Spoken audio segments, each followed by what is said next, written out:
There is a dream of Prophet sallallahu alaihi wasallam which is described in Bukhari. میں نے اس کو پڑھا ہے. This is very heavy to digest and read. حالانکہ اس کو میں پہلے بہت دفعہ پڑھ چکا ہوں, لیکن جب اس حدیث کو میں پڑھتا ہوں ایسا محسوس ہوتا ہے کہ اس کو میں پہلی دفعہ پڑھ رہا ہوں. رسول اللہ صلی اللہ علیہ وآلہ وسلم کا ایک خواب بیان کیا گیا جس میں فرما رہے ہیں کہ میں نے دیکھا کہ دو شخص میرے پاس آئے. وہ دو شخص کون ہے؟ It hasn't been revealed till the end of the dream. وہ دو شخص مجھے ایک کنٹری سائڈ پہ لے گئے. وہاں میں نے دیکھا کہ ایک شخص کھڑا ہوا ہے اور دوسرا شخص بیٹھا ہوا ہے, اور جو شخص بیٹھا ہوا ہے وہ کھڑا ہوا شخص جو ہے وہ اس کے جبڑے میں ایک لوہے کی ایک پیس جو ہے اس کو پینیٹریٹ کر رہا ہے, اور وہ اس حد تک انٹینس طریقے سے پینیٹریٹ کرتا ہے کہ وہ لوہے کا پیس جو ہے اس کے جبڑے سے آر پار ہو جاتا ہے اور گردن والی سائڈ سے باہر نکل آتا ہے. یعنی ایک سائڈ سے وہ پینیٹریٹ کرتا ہے اور وہ دوسری سائڈ سے باہر نکل آتا ہے, گردن والی سائڈ سے آر پار ہو جاتا ہے. And this exactly same thing happened with the other side of the جا. یعنی دوسرے سائڈ سے بھی وہ سیم کرتا ہے, اور جب وہ دوسرے سائڈ سے کر رہا ہوتا ہے تو پہلی سائڈ آٹومیٹکلی ٹھیک ہو جاتی ہے. اللہ اکبر. آپ نے فرمایا کہ یہ کون ہے؟ جواب ملا کہ یا رسول اللہ صلی اللہ علیہ وآلہ وسلم آپ آگے چلیے. آپ نے فرمایا کہ ہم آگے جاتے ہیں حتیٰ کہ ہم ایک ایسی جگہ پہ پہنچتے ہیں کہ جہاں پر میں نے ایک شخص دیکھا جو کہ لیٹا ہوا ہے, اور دوسرا شخص جس نے اپنے ہاتھ میں بڑا سا پتھر اٹھا رکھا ہے. وہ اس پتھر کو پکڑ کے اس آدمی کے سر کے اوپر دے مارتا ہے حتیٰ کہ اس کا سر کچل جاتا ہے. He crushed the head of the person جو کہ لیٹا ہوا ہے. وہ اس پتھر کو لینے جاتا ہے اور وہ دوبارہ سے اس کا سر جو ہے وہ صحیح حالت میں آ جاتا ہے, دوبارہ سے ٹھیک ہو جاتا ہے. استغفر اللہ العظیم.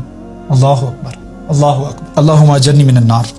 اس کے بعد آپ نے فرمایا یہ کیا ہے؟ تو جواب ملا کہ یا رسول اللہ صلی اللہ علیہ وآلہ وسلم آپ آگے چلیے. آگے چلتے ہیں تو آپ صلی اللہ علیہ وآلہ وسلم دیکھتے ہیں کہ ایک تندور نما ایک بہت بڑی سی جگہ ہے جو کہ جس کی شیپ تندور کی طرح ہے, یعنی اوپر سے بالکل چھوٹی ہے اور نیچے سے بہت کھلی ہے, اور اس جگہ میں سے آگ نکل رہی ہے, فلیمز نکل رہی ہے. یعنی you can imagine the picture, this is a very picturesque scene which is described in the Bukhari. آگ اتنی انٹینس ہے بیس کے اندر کہ وہ چھوٹی سی جگہ جو اوپر کی طرف ہے وہاں سے وہ آگ باہر نکل رہی ہے, فلیمز نکل رہے ہیں, اور ان فلیمز کے ساتھ ہی لوگ بھی باہر آتے ہیں. کچھ عورتیں اور کچھ مرد میں نے دیکھے. صلی اللہ علیہ وآلہ وسلم فرما رہے ہیں کہ جو اس فلیم کے ساتھ باہر نکلتے ہیں, اور جب وہ فلیم اندر جاتا ہے تو وہ عورتیں اور مرد جو ہیں وہ ننگی حالت میں ہیں اور وہ بھی اندر چلے جاتے ہیں. آپ نے فرمایا کہ یہ کیا ہے؟ جواب ملا یا رسول اللہ صلی اللہ علیہ وآلہ وسلم آپ آگے چلیے. آپ نے فرمایا میں آگے جاتا ہوں, وہاں پر دیکھتا ہوں کہ ایک بہت بڑا دریا ٹائپ ہے which is filled with the blood, اور وہاں پر ایک شخص کو اس خون کی ندی کے اندر عذاب مل رہا ہے. اس عذاب سے بچنے کے لیے اس کوشش کے اندر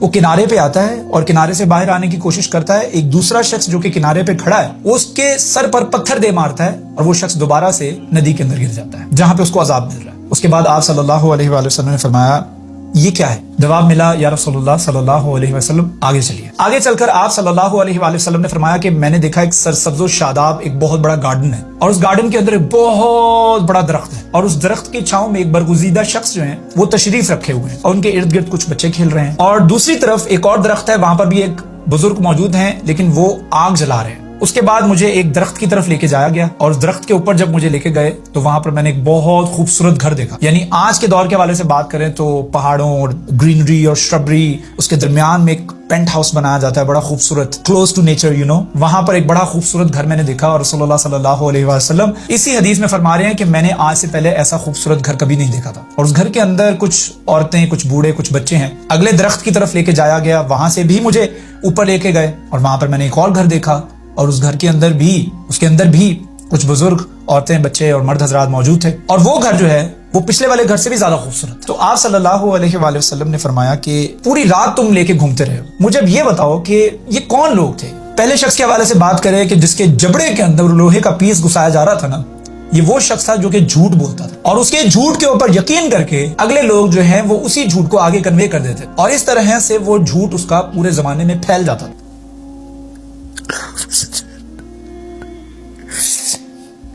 اور دوسرا شخص جو آپ نے دیکھا کہ جو کہ لیٹا ہوا تھا اور اس کے اوپر دوسرا شخص پتھر مار رہا تھا, اس کے سر کو کچل رہا تھا, یہ وہ شخص تھا جو کہ قرآن جانتا تھا, قرآن پڑھا ہوا تھا, لیکن اس کے باوجود وہ رات پوری سو جاتا تھا, کچھ سیکھتا نہیں تھا اس سے, اور اس قرآن کو وہ اپنی زندگی کے اندر اپلائی نہیں کرتا تھا. یہ وہ شخص تھا. یہ لوگ اہل ایمان کلیم کرتے ہیں اپنے آپ کو. اس کے بعد آپ نے جو تیسری جگہ پر لوگ دیکھے جن کو تندور میں جلایا جا رہا تھا اور وہ اس تندور سے ابل کر باہر آتے تھے آگ کے ساتھ, یہ وہ لوگ تھے جو کہ زانی تھے, زنا کرتے تھے, ایڈلٹری کرتے تھے, دے کمٹ زنا. اور ایک جگہ پر رسول اللہ صلی اللہ علیہ وآلہ وسلم کی حدیث ہے, لا یزنی زانی حین یزنی وہو مؤمن, the one who is committing zina, جو زنا کرتا ہے at that time, وہ اس موقع کے اوپر جس ٹائم پہ وہ زنا کر رہا ہوتا ہے وہ مومن ہی نہیں ہے. وہ مومن ہی نہیں ہے. امیجن کریں کتنا بڑا گناہ ہے. اس کے بعد آپ نے وہ شخص جو دیکھا جس کو خون کے تیلاب کے اندر عذاب مل رہا تھا, یہ وہ شخص تھا کہ جو کہ ربا اور سود کھاتا تھا اپنی زندگی کے اندر, یہ وہ شخص تھا. اس کے بعد آپ کو جس بیوٹیفل گارڈن کے اندر لے جایا گیا, وہاں پہ آپ کو دکھایا گیا ایک بزرگ جو کہ ایک درخت کے تلے, اس کے چھاؤں تلے جو ہے وہ آرام فرما رہے ہیں, حضرت ابراہیم علیہ السلام ہے. اس کے بعد جو بچے وہاں پر کھیل رہے تھے یہ وہ ان کے آف سپرنگز ہیں. اس کے بعد جو دوسرے بزرگ آپ کو دکھائے گئے جو کہ ایک درخت کے تلے آگ لگا رہے تھے, آگ کو جلا رہے تھے, بھڑکا رہے تھے, وہ مالک تھے جہنم کے, you can say the manager or something, who is the head of hell fire. پھر آپ کو جو درخت کے اوپر ایک خوبصورت گھر دکھایا گیا, یہ ان لوگوں کا گھر تھا جو کہ مومن تھے, جنہوں نے زندگی کے اندر آپ صلی اللہ علیہ وآلہ وسلم کی سنت کے مطابق اور اس قرآن کے مطابق زندگی گزاری, جس نے لوگوں کو اچھے کی طرف دعوت دی اور برے سے روکا. یہ وہ لوگ تھے. اور جو دوسرا گھر آپ کو دکھایا گیا جس میں جو پچھلے گھر سے بھی زیادہ خوبصورت تھا, وہ شہیدوں کا گھر تھا. اس کے اندر شہید مقیم تھے. اور میں رسول اللہ صلی اللہ علیہ وآلہ وسلم جبریل ہوں اور یہ میکائیل ہے. یہ وہ دو فرشتے تھے جو کہ رسول اللہ صلی اللہ علیہ وآلہ وسلم کو یہ سب کچھ دکھا رہے تھے. اب یہ حدیث اپنے سامنے رکھیں اور اپنا محاسبہ کر کے دیکھیں, اپنی اکاؤنٹیبلٹی کر کے دیکھیں, ویئر ڈو وی اسٹینڈ.